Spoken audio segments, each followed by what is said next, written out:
Last ವೀಡಿಯೋದಲ್ಲಿ ಯಾವ ಥರ ಸಬ್ಜೆಕ್ಟ್ನ ಮಾತ್ರ ಮಾಸ್ಕ್ ಮಾಡೋದು ನೋಡಿದ್ವಿ. ಸೊ ಅದ್ರ ಕಂಟಿನ್ಯೂಷನ್ನೇ ಇದು. ಅದೇ ಸಬ್ಜೆಕ್ಟಿಂದ ನೀವು ತುಂಬ ವೀಡಿಯೋಸಲ್ಲಿ ನೋಡಿರ್ಬೋದು. ಲೈಕ್ ಟೆಕ್ಸ್ಟ್ ಬರೋದಾಗಿರ್ಬೋದು, ಆ್ಯನಿಮೇಷನ್ ಬರೋದಾಗಿರ್ಬೋದು, ಆ ಥರ ನೋಡಿರ್ತೀರ. ಸೊ ಅದನ್ನು ಯಾವ ಥರ ಮಾಡೋದು ಅಂತ ನೋಡೋಣ. ಸೊ ಲಾಸ್ಟ್ ವೀಡಿಯೋದಲ್ಲೇ ನಾನು ಹೇಳ್ದಂಗೆ ಇದು ಮಾಸ್ಕ್ ಮಾಡಿದ್ವಿ. ನೀವೇನಾದ್ರು ನೋಡಿಲ್ಲ ಅಂದರೆ ಲಾಸ್ಟ್ ವೀಡಿಯೋ ನೋಡ್ಬಿಟ್ಟು ಬಂದು ಆವಾಗ ಅದು ನಿಮಗೆ ಇನ್ನೂ ನೀಟಾಗಿ ಬರ್ತಾಯಿರುತ್ತೆ. ಸೊ ಈ ಲೇಯರ್ನ ನಾನು ಡೂಪ್ಲಿಕೇಟ್ ಮಾಡ್ತೀನಿ. ಅದಕ್ಕೆ ಆಪ್ಷನ್ ಪ್ರೆಸ್ ಮಾಡಿಬಿಟ್ಟು ನೀವು ಆ ಕ್ಲಿಪ್ನ ಪ್ರೆಸ್ ಮಾಡ್ಬಿಟ್ಟು ಮೇಲ್ಗಡೆ ಡ್ರ್ಯಾಗ್ ಮಾಡಿದ್ರೆ ಈ ಥರ ಅದೇ ಕ್ಲಿಪ್ ಮೇಲ್ಗಡೆ ಲೇಯರ್ಗೆ ಹೋಗ್ಬಿಡುತ್ತೆ. ಹಂಗಂದರೆ ಅಲ್ಲಿದ್ದ ಕ್ಲಿಪ್ನ ಡೂಪ್ಲಿಕೇಟ್ ಮಾಡಿ ಇನ್ನೊಂದು ಕ್ಲಿಪ್ ಮೇಲ್ಗಡೆ ಹಾಕಿದ್ದೀನಿ ಅಂತ. ಸೊ ಇವಾಗ ನಾನು ಕೆಳಗಡೆ ಇರೋ ಕ್ಲಿಪ್ ಹಂಗಂದರೆ V1 ಲೇಯರ್ ಇರೋ ಕ್ಲಿಪ್ನ ನಾನು ಆ ಮಾಸ್ಕ್ ಇದೆಲ್ಲ ಮಾಸ್ಕ್ ಮಾಡಿರ್ತೀವಿ ಅದನ್ನ ರಿಮೂವ್ ಮಾಡ್ತೀನಿ. ರಿಮೂವ್ ಮಾಡಿದ ತಕ್ಷಣ ನಮ್ಗೆ ಏನಾಗುತ್ತೆ ಅಂದರೆ ಕೆಳಗಡೆ ಇರೋ ವೀಡಿಯೋ ಸೇಮ್ ವೀಡಿಯೋ ಹೆಂಗಿದೆ ಹಂಗೆ ಇರುತ್ತೆ. ಮೇಲ್ಗಡೆ ಇರೋ ಲೇಯರ್ಲಿರೋ ಆ ವಿಡಿಯೋ ಏನಾಗುತ್ತೆ ನಾವು ಮಾಸ್ಕ್ ಮಾಡಿ ಇಡ್ತೀವಲ್ಲ ಆ ವಿಡಿಯೋ ಇರುತ್ತೆ. ಅರ್ಥ ಆಯ್ತಲ್ಲ? ಕೆಳಗಡೆ ನಾನು ರಿಮೂವ್ ಮಾಡಿಬಿಟ್ಟೆ, ಮಾಸ್ಕ್ ಮಾಡಿದ್ದೀನಲ್ಲೋ ಅದನ್ನೇ ರಿಮೂವ್ ಮಾಡಿಬಿಟ್ಟು. ಸೊ ಅದು ನಾರ್ಮಲ್ ವೀಡಿಯೋನೇ ಇರುತ್ತೆ. ಅದು ಮೇಲ್ಗಡೆ ಇರೋ ವೀಡಿಯೋ ಆ ಸಬ್ಜೆಕ್ಟ್ನ ಮಾತ್ರ ಮಾಸ್ಕ್ ಮಾಡಿರ್ತೀವಲ್ಲ ಅದು ಆ V2 ಲೇಯರ್ ಇದೆ ಅಲ್ವಾ ಆ ಕ್ಲಿಪ್ನ ಇನ್ನು ಮೇಲ್ಗಡೆ ಅಂದರೆ V3 ಲೇಯರ್ ಹಾಕ್ತೀನಿ. ಇವಾಗ ಮಧ್ಯೆ ನಮಗೆ ಗ್ಯಾಪ್ ಸಿಕ್ತು.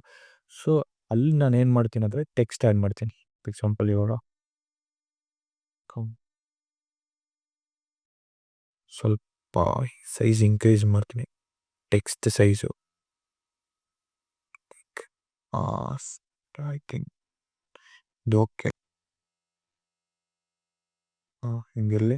ಇವಾಗ ನಾನು ಏನು ಮಾಡ್ತೀನಿ ಇದು ಮೇಲ್ಗಡೆ ಬಂತು. ಹಂಗಂದರೆ ವೀಡಿಯೋ ಇದೆ ಅದ್ಮೇಲೆ ನಾವು ಅದೇ ವೀಡಿಯೋನ ಮಾಸ್ಕ್ ಮಾಡಿ ಸಬ್ಜೆಕ್ಟ್ ಮಾತ್ರ ಇದೆ ಅದ ಮೇಲ್ಗಡೆ ಟೆಕ್ಸ್ಟ್ ಬಂತು. ಕೆಳಗಡೆ ಯಾವ ವೀಡಿಯೋ ಇದೆ ಮಧ್ಯ ಒಂದು ಲೇಯರ್ ನಾನು ಗ್ಯಾಪ್ ಇಟ್ಟಿದ್ದೀನಿ. ಅದ್ರ ಮೇಲ್ಗಡೆ ಲೇಯರ್ ಸೇಮ್ ವೀಡಿಯೋ ಬರೀ ಆ ಸಬ್ಜೆಕ್ಟ್ ಆ ಪರ್ಸನ್ ಮಾತಾಡ್ತಿರೋ ಅವ್ರ ವೀಡಿಯೋ. ಅವಾಗ ಏನಾಗುತ್ತೆ ಅಂದರೆ ಕೆಳಗಡೆ ಅಲ್ಲಿ ವೀಡಿಯೋ ಲೇಯರ್ ಇರುತ್ತೆ, ಅದ್ರ ಮೇಲೆಗೆ ಟೆಕ್ಸ್ಟ್ ಇರುತ್ತೆ. ಆ ಟೆಕ್ಸ್ಟ್ ಮೇಲ್ಗಡೆ ಏನಾಗುತ್ತೆ ಈ ಸಬ್ಜೆಕ್ಟ್ ಪ್ಲೇ ಆಗ್ತಾ ಇರುತ್ತೆ. ಇವಾಗ ನೋಡಿ ಇವಾಗ ನೋಡಿ ಆ ವೀಡಿಯೋ ಇದೆ, ವೀಡಿಯೋ ಮೇಲ್ಗಡೆ ಅಲ್ಲಿ ಟೆಕ್ಸ್ಟ್ ಲೇಯರ್ ಹಾಕಿದ್ವಿ. ಆ ಟೆಕ್ಸ್ಟ್ ಮೇಲ್ಗಡೆ ಆ ಸಬ್ಜೆಕ್ಟ್ನ ಮಾತ್ರ ಮಾಸ್ಕ್ ಮಾಡಿರ್ತೀವಲ್ಲ ಅದು ಆಗುತ್ತೆ. ಸೊ ಇವಾಗ ಪ್ಲೇ ಮಾಡಿ ನೋಡಿದ್ರೆ ನೋಡಿ ಮಾತಾಡ್ತಿರ್ತಾರೆ, ಆ ಟೆಕ್ಸ್ಟ್ ಅಲ್ಲೇ ಇರುತ್ತೆ. ಸೊ ಅದನ್ನ ಇನ್ನೂ ಚೆನ್ನಾಗಿ ಮಾಡಬೇಕಂದ್ರೆ ಪಾಪಪ್ ಆಗೋ ಥರ ನಾವು ಒಂದು ಆ್ಯನಿಮೇಷನ್ ಮಾಡೋಣ. ಕೊಟ್ಬಿಟ್ಟು ನಾನು 0 ಕೊಡ್ತೀನಿ.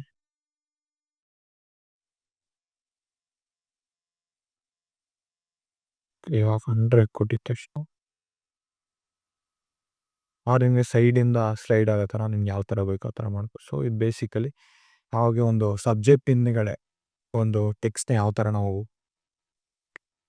ಪ್ಲೇಸ್ ಮಾಡೋದು ಆ ಥರ ಆಯಿತು. ಬಟ್ ಈಗ ಸ್ವಲ್ಪ ನಿಮ್ಗೆ ನೋಡಿ ಸೈಡಲ್ಲಿ ಅಷ್ಟು ನೀಟಾಗಿ ಸ್ಮೂತಾಗಿ ಬಂದಿಲ್ಲ. ಯಾಕೆಂದರೆ ಪ್ರೀಮಿಯರ್ ತುಂಬ ಟೈಮ್ ತೊಗೊಳುತ್ತೆ. ನೀಟಾಗಿ ನಾವು ಪ್ರಿಸೈಸಾಗಿ ನಾವು ಮಾಸ್ಕಿಂಗ್ ಮಾಡಬೇಕು.